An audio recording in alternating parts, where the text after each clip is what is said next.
I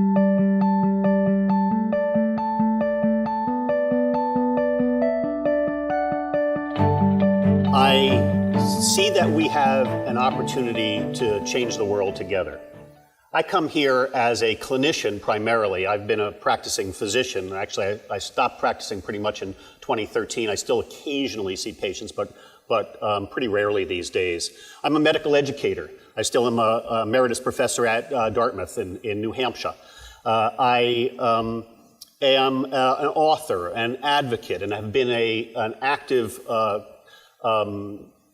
force, I think, for trying to turn the healthcare system in a direction that actually serves the people it's intended to serve. But I'm also here as a husband, as a brother, as a father, and now as an incredibly proud grandfather. That's who I really am. And I want to challenge us all today to look at some of the more serious problems facing American healthcare.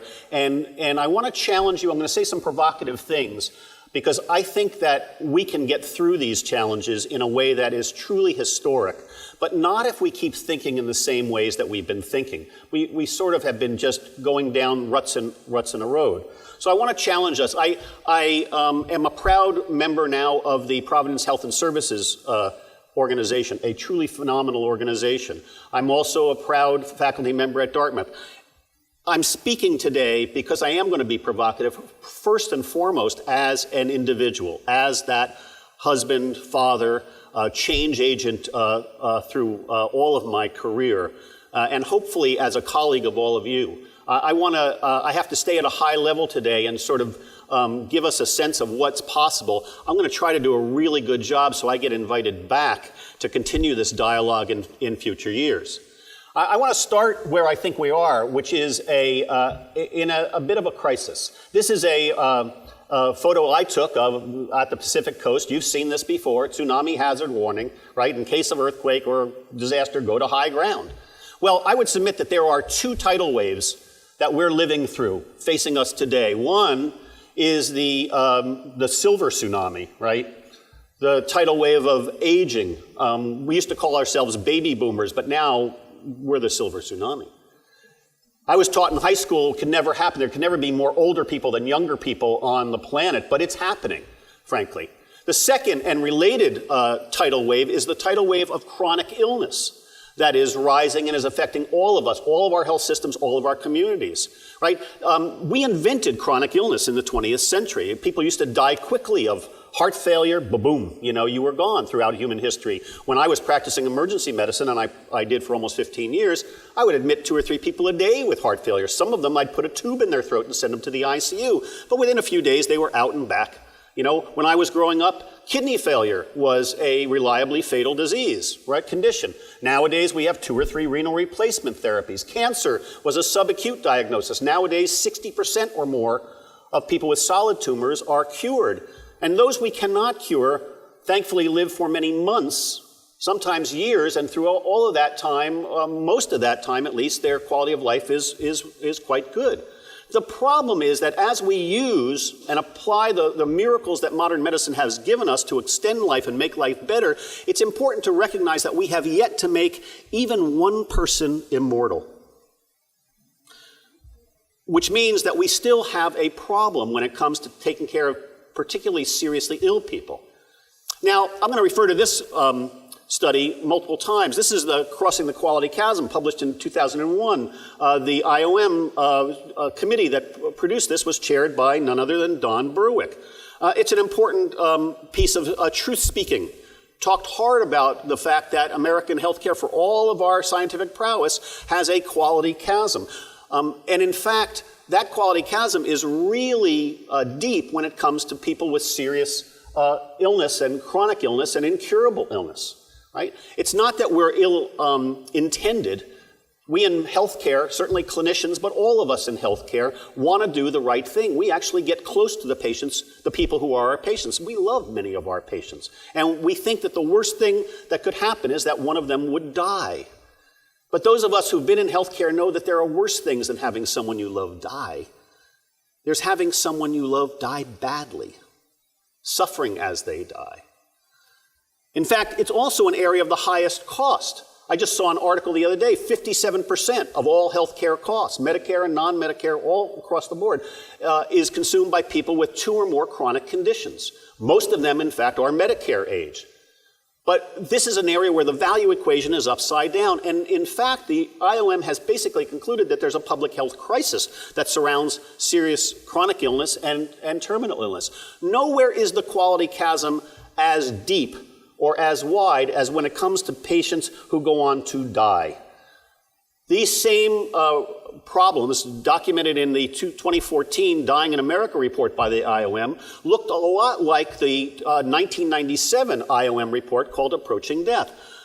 As a medical educator, I'm embarrassed to say that we haven't corrected some of the deep deficiencies in medical education that the IOM has been calling for in literally 6 reports over the last couple of dozen or so years. And it's not just academics. Now The Economist has published its second global assessment of quality of death and dying, or quality of end-of-life care. Guess what? We ranked highest in costs, of course, per capita cost, and 9th in quality. We have a problem. The public knows that this isn't just for academics and policy wonks. Just after that last IOM report, Dying in America, was published, the New York Times opined, Americans are justifiably worried about obtaining the best possible care and the care that they really want, as they and their family members near the end of life. All too often, the care is shoddy or contrary to the patient's wishes. You know, at Providence Health and Services, one of the wonderful things that about it is that it really is truly mission-driven. We wrestle with the mission and core values and try to apply that in the rough and tumble world of American healthcare today. We, in our mission statement, it says, we reveal God's love for all, especially those who are poor and vulnerable. How cool is that? To have love right in the title, right in the mission statement. But you know, you don't have to be poor to be vulnerable. You may remember this guy. He was not poor. But if you remember, Steve Jobs developed pancreatic cancer, same disease that took my father. Steve Jobs got the best cancer treatment available on the planet. After neoadjuvant treatment, he went to Tennessee, became a Tennessee native so he could get, or resident, so he could get a liver, got a liver. Lived about 5 years, developed the iPad during that time, thank you very much, the iPhone 5. But when it was coming to the end of his life, he was developing or experiencing some of the same problems that I see day in and day out. Let me quote from 2 paragraphs at the latter pages of Walter Isaacson's book, Steve Jobs. Quote, the following Saturday afternoon, Jobs allowed his wife, Powell, to convene a meeting of his doctors. He realized that he was facing the type of problem he never permitted at Apple. The treatments were fragmented rather than integrated. Each of the myriad maladies was being treated by different specialists. Oncologists, pain specialists, nutritionists, hepatologists, hematologists, but they weren't being coordinated in a cohesive approach. Quote from Powell, one of the big issues in the healthcare industry is the lack of caseworkers or advocates who can be quarterbacks of the team, she said. This was particularly true at Stanford, where nobody seemed to be in charge of figuring out how nutrition was related to pain care and to oncology. So Powell asked the various Stanford specialists to come to their home for a meeting, and that meeting resulted in a new plan for dealing with the pain and coordinating the other treatments. Folks, if Steve Jobs and his wife Powell had to convene a meeting of the Stanford specialists in their home to coordinate care, the question is fairly asked, what chance do the rest of us have? Right? This truly is a crisis. And I titled this, Transforming Care for the 21st Century. Transformation is possible. I submit this is one crisis that you and I couldn't solve in our lifetime, in our work life. I promise you, we have the money to do it, we have the expertise to do it right now. But it will require the ability to see opportunity within crisis. In fact, the opportunity is to routinize highly personalized care, care that people actually want, outcomes that they actually desire, given the difficult situations that human life encompasses, right? That quality chasm still exists. What I've challenged Providence with, what I'm challenging American healthcare with, is that the most dangerous way to cross a chasm is in two leaps. We do not have another 25 years to invest in incremental change. Those tidal waves will drown us, meaning they will drown not only our companies and our patients and families, but all of us in our personal lives, our friends, the people we know and love. So let's talk about how real transformation is possible.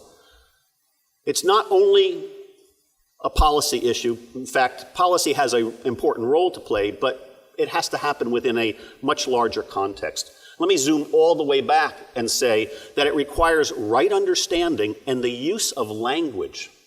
That's where it starts. Almost 3 millennia ago, Confucius said, the beginning of wisdom is to call things by their proper name. That's where we get things wrong. For years, we've been teaching medical students and nursing students that the fundamental nature of illness is medical. We have problem-oriented medical records, right? We, list problem lists as the table of contents of a new patient's chart. Under each of the problems on the list, we teach medical students to soap their notes, create subjective, objective information, assessment, and plans. Heaven forbid we do anything that doesn't respond to a problem on the patient's problem list. But this is wrong. I would assert that the fundamental nature of illness isn't medical. The problem is that if you call it medical, you bring medical tools to the job, right? You ever try to tighten a screw with a hammer? You can be smart. You can be earnest, well-motivated. You can be persistent. You can get a really big hammer, and it's likely you're going to make a mess of things. That's exactly, the analogy is so close to what we do now in our hospitals. I've been complicit myself over the years. We love our patients. We don't want to see them die. So as they get sicker, with the assumption that the worst thing possible is that they would die, we bring ever more powerful medical tools, intensive tools. That's why 20% of Americans spend days in an ICU before they die. That includes people with dementia and advanced cancer and far advanced heart failure. 70% of Americans still die in institutions, either hospitals or nursing homes, where ironically 80% of Americans consistently say they want to be at home, surrounded by people they know and love and who love them. Something is seriously wrong. It's not ill-intention at all, quite the contrary. It's that we're calling things medical and bringing medical tools to a job that isn't medical. Illness is personal. Every time I open a new memoir by a physician who's talking about his or her own illness or the illness of a spouse or family member, within the first few pages they say, after the diagnosis, I realized this is personal, intensely so, right? And when you realize it's personal, you actually can bring tools to the job that include the medical. Of course, illness and dying are partly medical. But you can do it within a context that actually addresses the real needs of patients and families. These days, I'm teaching medical students not to start a conversation with a patient saying what's the matter with you, but what matters most to you. This is goal-aligned care. That's the hope that we have. Illness is personal, and not just for the person we identify as a patient. Because we know, when someone you love is seriously ill, you get that illness too, right? It's inevitable because we're connected. The human condition is a connected condition. So let me start talking about hard truths. Don Berwick's panel in 2001 finally gave us a taxonomy for quality. Before that, if you were famous enough either as a physician or as a health system, you could buy billboards and buy ads. You could assert that you were the best, and everybody believed you. Who would counter that? But we finally now have a taxonomy for quality that has been used since this time by all of our specialty boards and AHRQ and NQF to drill down and provide granularity. We know now that treatments have to be safe, effective, patient-centered, timely, efficient, and equitable. And thankfully, they drilled down into patient-centeredness. They said, it's about a partnership. It's not just about valet parking. They didn't say that. I'm saying that. It's not just about being able to choose your dinner off of a menu, which is a very nice thing, or having nasturtiums on the plate when it comes. That's nice. But it's really about a partnership among practitioners, patients, and families when appropriate to ensure that decisions respect people's wants, needs, and preferences, and that patients have the education and support they need to make decisions and participate in their own care. Quality requires that partnership, that shared decision-making. This is not ancillary, it's core. When I practice and see a new patient, I found that the things that would come out of my mouth for years, for 3 decades, were this. I just started writing it down. I want to make sure that you receive the best care possible. In addition to the treatments for this disease, that includes attending to your symptoms and your sense of well-being. In focusing on your physical health, I don't want to ignore how this illness affects your personal life, your hopes, your fears, your feelings, and as well as those of your family. I use that phrase, the best care possible, because it's the only thing I know every single person I meet wants. When you or someone you love is seriously ill, you want the best care possible. But what it means may be different from one person to another, because illness isn't just medical, it's personal. That means that I can't look at a disease treatment algorithm or best practice guideline and know what the best care is for any individual. I have to have a conversation. I have to know what matters most to them. So let's get serious. Transformation is going to require honesty, courage, determination, gumption, right? I said earlier that the beginning of wisdom is to call things by their proper names. So let's talk about bad care. Patient in an ICU, been there for 3.5 weeks, has multi-system organ failure, is intubated and sedated so he doesn't buck the vent, has 2 antibiotics running and an antifungal agent, occasionally has pressors to raise blood pressure when the blood pressure gets a little soft, has CVVH or renal dialysis at the bedside because kidneys aren't working very well, has a vac dressing whisking away infected fluids. If that patient's family has not had a formal goals of care conversation in the last 10 days, I'm being generous, to discuss with them what are the achievable physical outcomes, survival outcomes, functional outcomes for the long run, and whether it's still consistent with what they want and the patient wants. If that conversation hasn't happened in the last 10 days, that's bad care. It doesn't matter that it's common. I can walk through any academic medical center's ICUs and point to several of these patients on any given day, but it's bad care. It's way out of compliance with best practice guidelines from the disciplines that are practicing there, the Society for Critical Care Medicine, the AACN, the American Thoracic Society. They all talk about the importance of goal-aligned care and the critical importance of those family meetings to discuss what's achievable and whether it's still wanted.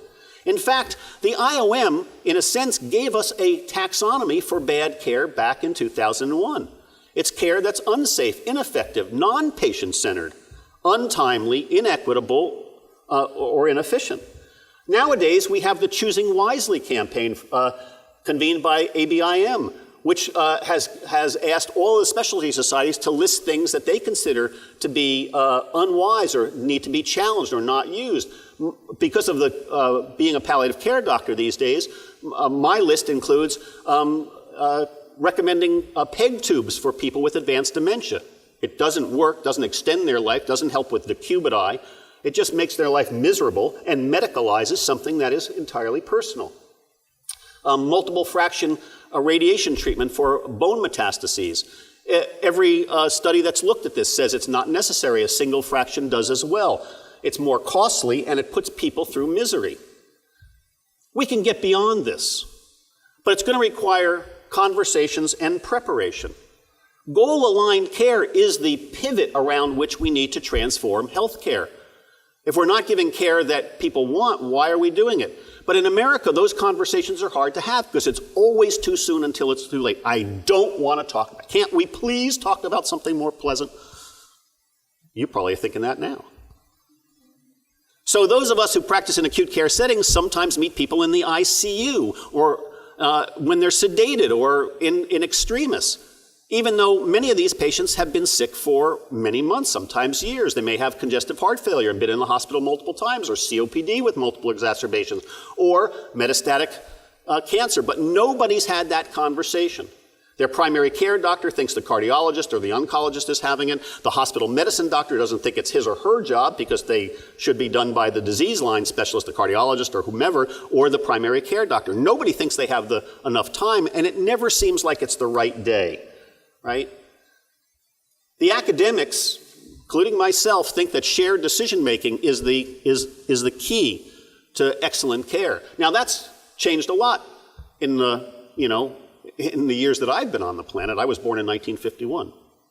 Growing up, shared decision-making happened when the doctor shared his decisions with you, right? And it wasn't an opinion. It was like the doctor was just sharing this, translating the signs of nature. If the doctor said your father is dying, your father was dying. Nowadays, if I say that, somebody leans forward and looks at my name tag. So who the heck are you? I'm not taking this. I'm going to Cedars, wherever. Right?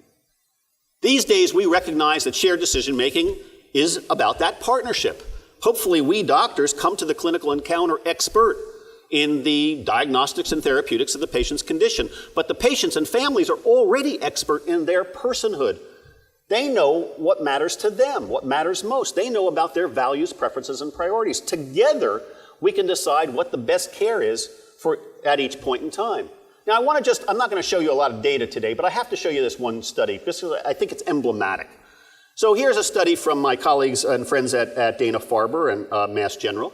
They did a study where they followed 332 patients with advanced cancer and their loved ones through the course of their advanced illness unto their death.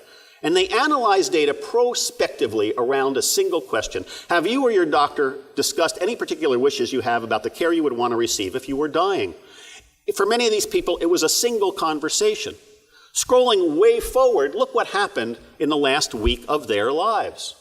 Around that one item, if you had that conversation, you had a third the risk of ending up in the ICU. 12.4% if you hadn't had the conversation, 4.1% if you had. Being on a ventilator, 11% if you hadn't, less than 2% if you had. Having CPR performed, this is not code status. This is actually having CPR performed, was nearly 7% if you hadn't had that conversation and less than 1% if you had. And for those of you who are not clinicians, let me just tell you the hard truth. CPR on patients with advanced cancer does not work. It's inappropriate. It's extremely expensive, and it's really a terrible thing for clinicians as well as the patients. Patients are insensate, but clinicians feel terrible. This is a source of moral distress for a lot of doctors and nurses. And the chance of getting home with hospice rose by 1.5 times if you'd had that conversation. Now, doctors hate advanced directives. They don't like to have these conversations. I have friends who say, clinical colleagues say, I don't know why you keep talking about this stuff. These documents never seem to help me, and it never seems to be the right time. It's not the right time when I've just diagnosed cancer and I'm trying to build their hope up, even if it's a severe cancer, a glioblastoma or a pancreatic cancer. It doesn't seem like the right day. Do you want me to have that conversation now? Well, I sort of do.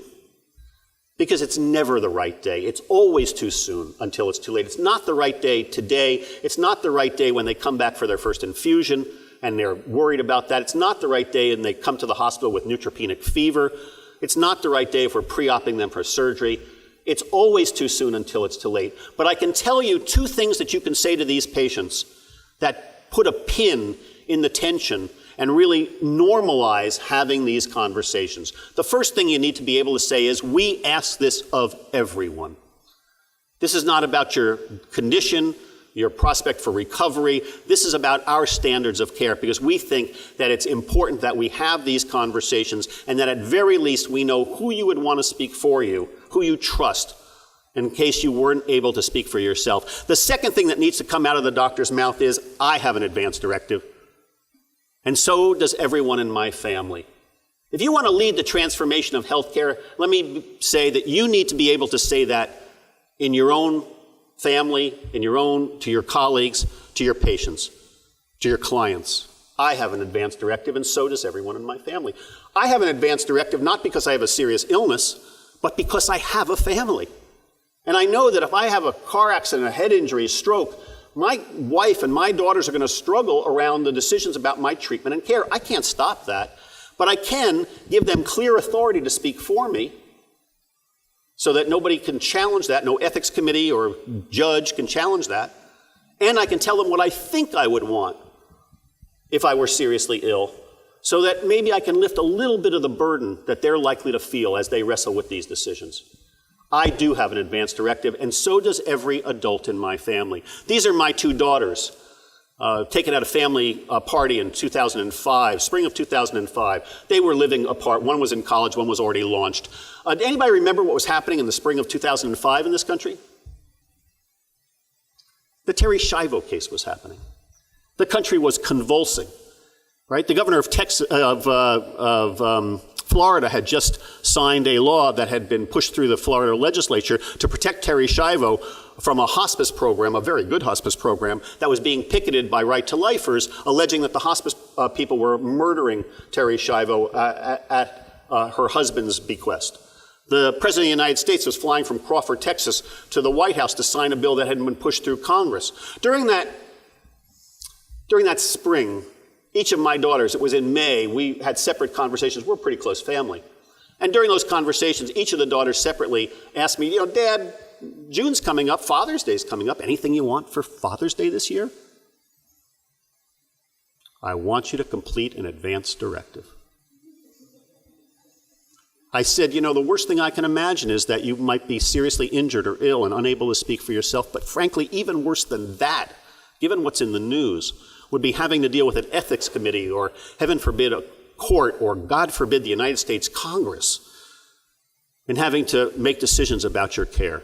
I said, if tragedy befalls our family, could we at least keep it in the family?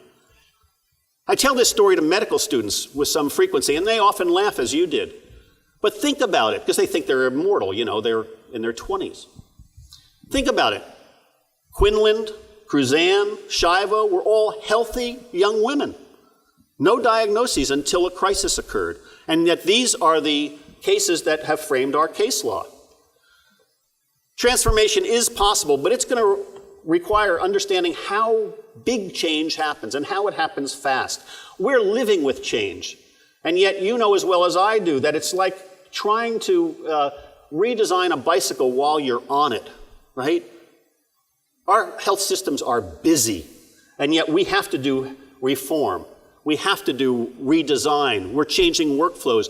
The pace of change is dizzying. It keeps accelerating. Now, I'm here today, and I'd spend my days with geeks and wonks and policymakers working really hard through the granular details of trying to fix our measurement. I spend so much time on measurement and IT, trying to get quality measures right and then helping people succeed. We hope we're going to end up with something that looks like this. But you know as well as I do, we're in danger of something that looks like this, right? This is how sausage is made. We have an advantage. The reason that I'm actually hopeful is that things have changed. We're still laboring with a healthcare financing system that was invented when phones still had dials.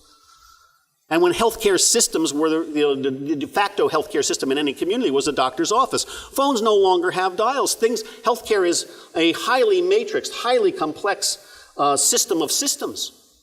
But we've changed because we finally are starting to move from volume to value. You know all this. This started with Romney Care. Thank you very much. Became Obamacare, and now is in the ACA and DocFix, and Medicare has said this is the future. So all of us who are managing Medicare Advantage and Medi-Medis and population health are working through this. We're in two canoes now, but we're moving toward that second value-based canoe. That's a good thing. The challenge will be keeping the clinician patient in the mix here. We have a science now of health service delivery. That was given to us first by Avitas Donabidian, the father of healthcare quality improvement. Do you know who he is? He's the guy who reinvented, or reimported the Deming CQI model from Japan, where the car makers were using it. They called it Kaizen. And they were using it to very effectively compete against Detroit. Don Abidian re-imported it, and he said, we can do this. He said, we need detailed information about the causal linkages among the structural attributes in the settings in which care occurs, the processes of care, and the outcomes of care. That structure, process, outcome model we're still using today, the science of healthcare quality improvement. Now, I don't have time to talk about a lot of what we're doing at Providence today, but let me say that we've put together a non-incremental change package that addresses crossing this quality chasm quickly, because we don't have 20 years to do it.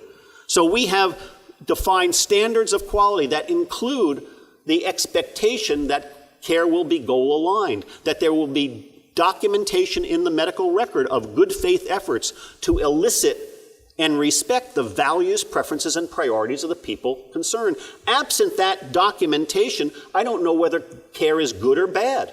I don't know whether it's aligned with what people actually want and what matters most to them. We're measuring and monitoring it, and then we're making it easy to excel. We want to make excellent care the new normal, whole person care the new normal. Just to give you a taste, and it's only a taste because I want to come back and talk further in future years about what we're doing. But we've said, in order to call palliative care in one of our hospitals a program, it ought to have at least minimum specifications for how often it's open, what services it provides, and the staffing level, right? One nurse practitioner and a third-time doctor and a borrowed social worker and chaplain do not a palliative care service make. That's ersatz. Let's be honest about it. I said to the leadership, if you're really serious about goal-aligned care and want to push this through policy and through, health system quality improvement, let's do it for ourselves. We insure over 70,000 employees and their spouses. Why don't we incentivize them to have these conversations? In a single meeting, the leadership said, wow, that makes entire sense. Yeah, let's do that. Within 6 months, we announced a health incentive plan started in September where each employed person, either employee or their spouse, can get $700 in their health savings account or $400 in their managed care account simply by watching a brief video about advanced care planning, filling out an 8-item reflective survey, and promising to do something with that information. Just talk to their spouse, talk to their doctor, look at their previous advance directive and make sure it's still current. We were worried, or at least some of us were worried, at how this would go down. Turns out that our employees loved it. 93% of them chose this option, although they had a more traditional option about health risk assessment and your BMI and all that. 93% chose this. 81% thought it was helpful, would want to do it again. As I come, to meet new patients, as we care for patients with serious, incurable conditions, people facing the end of life like Steve Jobs, alleviation of suffering is our first priority, but it's not our ultimate goal. Yes, it's important that we get it right, how people are dying, but I want you to know that there isn't, I don't know. You never hear me say the word good death or the phrase good death because I don't know what a good death is. Death is beyond life. It's a lifeless state. Dying, however, is a time of living. And people can die well. Not well as an adverb like it's the right way to do it, but they can die with a sense of well-being. I'm here to tell you that as a clinician who's cared for seriously ill and dying people for years. But you know that if you just are attentive to the literature. Remember this guy? Our colleague Oliver Sacks died recently, remarkable neurologist and author. Shortly after he got the diagnosis that his ocular melanoma had recurred and was now metastatic and would shorten his life, he wrote a piece for the New York Times. In it he said, quote, "It is up to me now to choose how to live out the months that remain to me. I have to live in the richest, deepest, most productive way I can. Over the last few years, I've been able to see my life from a great altitude, as a sort of landscape, with a deepening sense of connection of all of its parts. This does not mean I am finished with life. On the contrary, I feel intensely alive. And I want and I hope that the time that remains to deepen my relationships, my friendships, to say farewell to those I love, to write more, to travel if I have the strength, to achieve new levels of insight and understanding. This will involve audacity, clarity, plain speaking, trying to straighten my accounts with the world. But there will be time, too, for some fun, hopefully even some silliness. I feel a sudden clear focus and perspective. There is no time for anything inessential. I must focus on myself, my work, and my friends. I shall no longer look at NewsHour each night. I shall no longer pay attention to politics or arguments about global warming. This is not indifference, but detachment. I cannot pretend I'm without fear, but my predominant feeling is one of gratitude. Above all, I have been a sentient being, a thinking animal on this beautiful planet, and that in itself has been an enormous privilege and adventure. This man was living during the time what we would consider him to be dying. So let me suggest that this is one crisis we can solve, and we all who do policy work, do have a role in it. We can up-level the goals that people think about in America when they're facing the end of life. Yes, people should be able to die without suffering, die without agony. We have the capacity to do that if we teach doctors to do it and we routinize excellent palliative aspects of care, whether they get palliative care through the discipline and service line or not. We can help people to complete their life, not just die comfortably. Just make sure there's nothing critically important left unsaid. We can help them die well with a sense of well-being. Notice that Oliver Sacks had a sense of well-being, even though he knew full well that his life was short. We can affirm people's inherent dignity so that even if they're physically dependent, they can see their inherent dignity reflected in our eyes, feel it in the way they're touched. And we can help families to honor and celebrate their loved ones during this difficult time. Policy, yes, it's going to take some political will. It's going to challenge us all. But we can do things. Here are things, and this is just, I'm speaking as an individual, as somebody who's been writing about this, speaking about it for years. We need to dramatically raise standards of education for physicians and nurses and other clinicians in training. It's ridiculous that we still teach more obstetrics to medical students than we teach hospice and palliative medicine. That's got to change. There's plenty of time in medical education to get it right. We need to establish parameters for what you can call a palliative care program so that the public, all of us, can know that when there's a palliative care program that it has certain things. You wouldn't call a cardiology program if there was a nurse practitioner and a third-time cardiologist on call. Let's be real. We ought to require palliative care consultations for people with dementia going to, aortic valve surgery, or people receiving low-yield chemotherapy. It ought to just be part of enforcing a goal-directed, goal-aligned approach so that what we're giving them, we know that they actually want. We need to eliminate, this is a federal one, but we need to eliminate the ridiculous requirement that you have to give up treatment for your cancer, your heart failure, or your COPD to get hospice care for your comfort, your quality of life, and support for your family.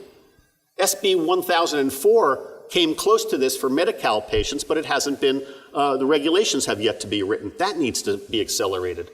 We need to ensure that there's adequate staffing in our long-term care facilities. While there are excellent exceptions to, and really good long-term care facilities to point to out there, they're very rare. Most long-term care facilities are understaffed.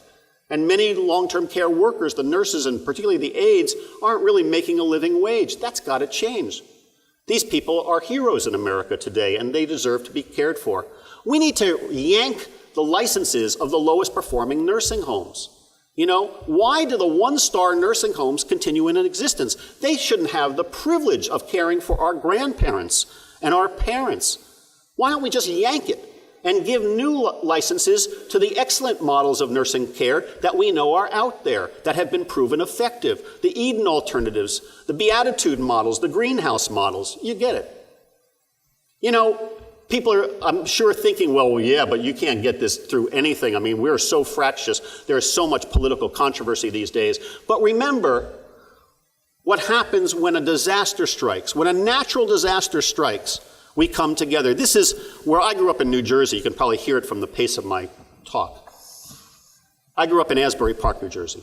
This is from Asbury Park, New Jersey, in the September of 2012 when Hurricane Sandy struck. This was just before the presidential elections in November of 2012.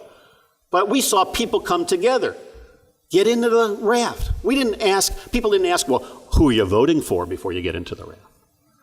Right? Are you a Democrat or a Republican? Are you a social conservative or a social progressive, right? We just got into the raft. Everybody moved to higher ground because it's the right thing to do. When a natural disaster strikes, we're all in this together. In fact, even these people came together, right? This is not a bromance that lasted. But in this moment of time, in the face of a national crisis, of a natural disaster, they came together to do the right thing, the caring thing. Folks, let me just say that death is the natural disaster that awaits us all. In the face of our mortality, our shared mortality, we could come together and get this right. And finally, as I close, let me suggest that this is not just about politics. It's not just about health service reform or health service research. We can't do this well if we don't do it with heart, if we don't do it with love. In fact, Francis Peabody, this is a quote you probably know, said years ago, one of the essential qualities of the clinician is interest in humanity, for the secret of the care of the patient is in caring for the patient. Engelbert Dunphy, one of the most important surgeons of the 20th century, chief of surgery at UCSF, reflected on that quote, that famous quote, years later. He said, Francis Peabody's dictum permeated our student days at Harvard. We learned that the practice of medicine is cold and abrasive unless tempered by love. And remember Don Abidian, the father of healthcare quality improvement. Well, when he was living with and dying of prostate cancer, he was interviewed for Health Affairs by Fitzhugh Mullen. He said, systems awareness and systems design are important for health professionals, but they're not enough. They are enabling mechanisms. It is the ethical dimension of individuals that is essential to a system's success. He said, ultimately, the secret of quality is love. You have to love your patient. You have to love your profession. He added, you have to love your God. If you have love, you can then work backward to monitor and improve the system. So that's where I'll leave it. We have the opportunity of getting our language right, understanding that illness is not fundamentally medical, it's fundamentally personal. We can contribute to the ongoing evolution of our healthcare systems and our society. Creation didn't end, it's ongoing, right? We're creating the future. We need to do it with intelligence, with sophistication, with methodologic crispness, but also with love. Thank you all for the work that you do day in and day out. I hope I get to partner with you in creating a world that I can leave to my children and grandchildren, and so can you. Thank you. Dr. Ira Byock, thank you very much. I appreciate it. It's a pleasure. Pleasure to be with you all. I just will ask you one question for a 30-second answer. Yeah. Some people might argue that money is important in healthcare. Yeah. Some people might argue that healthcare is all about money. Where do you align money and love, or are they separate? We are in a remarkable period of time where doing the right thing is actually the fiscally smart thing to do. You know, the data is absolutely clear that these goals of care conversations result in people getting higher quality on their HCAHPS and on every standard, but also lower per capita costs. Yeah. The business case is clear. If you have these conversations in the ICU, not only are the costs go down, but the throughput goes up, so you can actually fill those beds with people who need to be there. Money is not the obstacle anymore, not at the moment. We just have to align what we know is right with our policies and procedures. This is one crisis we can actually solve. Let's give him one more round of applause. Thank you all very much. Dr. Ira Byock, thank you, sir. Appreciate it.